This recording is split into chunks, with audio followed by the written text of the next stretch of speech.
Clara never meant to join a book club for grievers, especially not one that met above a kebab shop smelling of cumin and regret. But when a flyer for bereavement and binding fluttered into her shopping bag, courtesy of a cheeky breeze off Portobello Road, 60-year-old fingers hesitated before tossing it. 3 weeks post-funeral, her flat echoed with silence louder than tube delays. So she went. Not for self-help vibes, but because advert promised free custard creams and a community book swap, whatever that meant. Clara never meant to join a book club. Yet there she stood, clutching a battered copy of Middlemarch, its spine cracked like her resolve, outside a primrose-painted bookshop in Bloomsbury. 60 years of life had taught her grief wasn't a storm to outrun but a tide pool, its cold fingers tugging her ankles when she least expected. Inside, mismatched armchairs formed a lopsided circle, their cushions dented by years of shared confessions. She hesitated, toeing threshold like a child testing bathwater. What if they saw right through her, this woman who'd once underlined passages for a husband now gone, whose margins still bore his tiny, precise notes? A paperback swap pile teetered on a side table, its dog-eared pages whispering promises. London's autumn light slanted through window, gilding dust mites into fleeting constellations. Someone passed her a mug of too-strong tea, its heat seeped into her palms, steadying. Group's chatter wasn't performative kind. She'd endured garden parties, but something looser, frayed edges, real. A woman with silver braids joked about forgetting her glasses, another snorted into her scarf. No pitying glances, no hushed tones. Just stories, unfolding like well-worn maps. Clara's fingers brushed Middlemarch's cover again. For decades, it had sat on their bedside table, a silent witness to midnight conversations. Now, as she placed it gently on swap pile, its weight lifted not just from her hands but her chest. Maybe grief wasn't something to carry alone. Maybe it could be passed like a book, its pages softened by countless readers, its ending never truly final. By evening's end, she left with a new novel tucked under her arm, its spine unbroken. She never meant to join a book club. Yet there she stood, clutching a dog-eared copy of Middlemarch outside a cozy London bookshop, its windows glowing like amber in autumn twilight. 60 years of life hadn't prepared her for this, stepping into a room where grief might dissolve between pages turned in unison. Inside, mismatched armchairs cradled strangers who didn't feel strange. A woman with silver braids offered tea, another, wearing socks patterned with tiny typewriters, nudged a plate of digestives toward Clara. No one asked about her loss. Instead, they talked about sentences, how certain lines could stitch a heart back together without anyone noticing. That first night, woman took home a weathered novel left on community swap shelf. Its margins brimmed with penciled notes, each scribble a whisper from a past reader. She traced them like constellations, realizing grief wasn't a solo journey but a story passed hand to hand. Weeks rolled by. Clara, once hesitant, now arrived early to arrange chairs, her hands steady where they'd once trembled. She discovered quirks, groups' fierce debate over tragic heroines, how someone always spilled wine on chapter 3, and leaned into chaos. One evening, she recommended a memoir, its spine cracked from her own tears. When others echoed her feelings, weight in her chest lightened, not gone, but shared. By winter, woman-led swap shelves revival, scouring charity shops for titles that sparked joy or solace.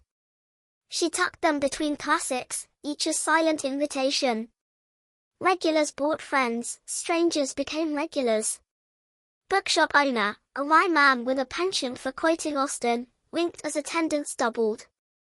Then came Margot, a brisk retiree who declared modern literature, all vibes, no substance. Their clash over a magical realism novel should have been frosty, yet ended with shared laughter and a pact to read each other's picks. Margot's blunt warmth reminded she that healing wasn't polite, it was messy, alive. Spring bloomed when Clara found a note tucked inside her latest swap, "You're why I keep coming back." No signature, just truth. She pressed it into her novel, another layer in its well-loved pages. Grief had carved her hollow, but here, in this circle of spines and stories, she'd learned to hold space, for sorrow, for joy, for next reader waiting to begin. She never meant to join a book club. Yet here she stood, clutching a battered copy of Middlemarch like some kind of literary security blanket, outside a dimly lit London bookshop where neon signs buzzed against drizzle. 60 years old and suddenly nervous as a schoolgirl, ridiculous. Grief had sanded down her edges, but stubbornness remained. She pushed inside before second thoughts could win. Shops smelled of paper and peppermint tea, shelves crammed with spines cracked by 1,000 thumbs. A circle of mismatched chairs held women of varying ages, some sipping wine, others doodling in margins. No one looked like a grieving cliché, thank God. Clara's knuckles whitened around Eliot's novel. Its frayed corners had been smoothed by her late husband's hands years ago, a silent anchor now. First rule of this club, bring a book to swap, leave with someone else's story. A gamble, like trusting strangers with pieces of your heart. Woman nearly balked when a woman in paint-splattered jeans handed her a dogged "Joe did I on." Year of magical thinking. Of course. Life had a wicked sense of humor. But as pages turned and voices wove through memories, some raw, some softened by time, something loosened in her chest. Weeks passed. She devoured memoirs, mysteries, even a manga volume that made her snort into her Earl Grey. Not every pick landed. A self-help book on radical positivity got donated fast. But missteps felt lighter when shared. One evening, she caught herself arguing over Bronte versus Austen with vigor of a college debater. Laughter surprised her, rusty but real. By summer, creator organized a book swap in Regent's Park, blankets spread under chestnut trees. Strangers became regulars, trading paperbacks and quiet confessions. That old Middlemarch found its way to a silver-haired teacher who murmured, "Ah, Dorothea's mistakes, we've all been there." Clara grinned. Maybe healing wasn't about moving on but moving through, one dogged page at a time. London streets hummed around her as she walked home, a new novel tucked under her arm.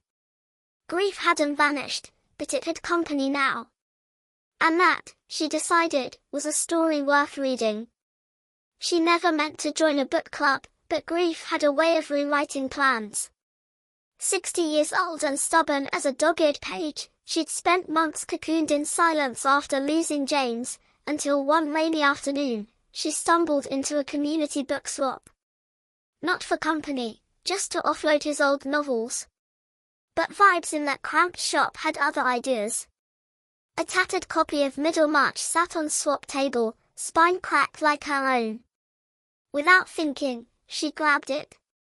Next thing she knew, she was signing up for shop's grief book club, scribbling her name so fast pen smudged. Meetings were awkward first. She barely spoke, clutching that novel like a shield. But week by week, stories became lifelines. She discovered others carried grief like mismatched bookmarks, some hidden, some flaunted, all tender.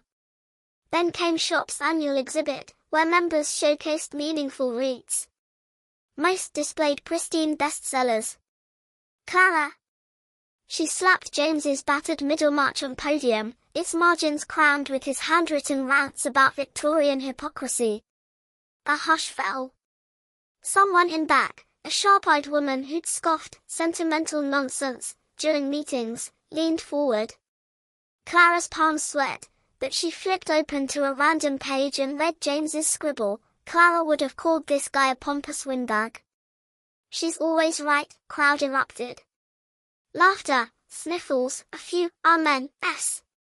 That skeptic's jaw dropped.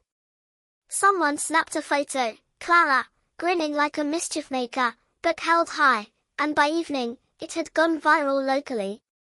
Grandma just schooled us on love and literature, captioned a shop regular. Standing there, flushed with unexpected triumph, Clara realized, grief hadn't shrunk. But her world had grown bigger around it. That novel wasn't just paper and ink anymore. It was a bridge, between past and present, solitude and swarm, silence and a voice she'd forgotten she had. Later, sipping terrible book club tea, always oversteeped, she caught her reflection in shop window. Silver hair, laugh lines, and a glint she hadn't seen in years. I found my voice, she thought. And for first time in ages, it didn't feel like a whisper. She never meant to join a book club, but grief had a way of rewriting plans. 60 years young, she'd spent months cocooned in silence after losing her husband, until a dogged novel, left on a park bench like some cosmic nudge, led her to a quirky little bookshop in Camden. Plot twists and Healing Pages Club met every Tuesday, its members a patchwork of souls stitching themselves back together with prose. First, she clung to margins, but group's warmth was relentless. They swapped paperbacks like secrets, each creased spine a silent promise, you're not alone. She discovered Marjorie, 78, who annotated mysteries with lipstick, and young Aisha, who read aloud with a voice like honey. Even shop's resident tabby, Sir Porsington, seemed to approve, curling up on Clara's lap as if to say, stay a while. Months in, she suggested a community book swap, leave one, take one, no rules, and suddenly strangers became friends over dog-eared copies of Pride and Prejudice and Alchemist. Woman found herself guiding new members, her laughter lighter now, her heart less a locked drawer and more an open shelf. That old novel she'd found. It became their mascot, passed around like a talisman, its pages softening with every hand it touched. By year's end, Clara wasn't just reading stories, she was living one. Grief hadn't vanished, but it had company. And that, she decided, was enough. Grab a book, leave your heart open. Next chapter's waiting.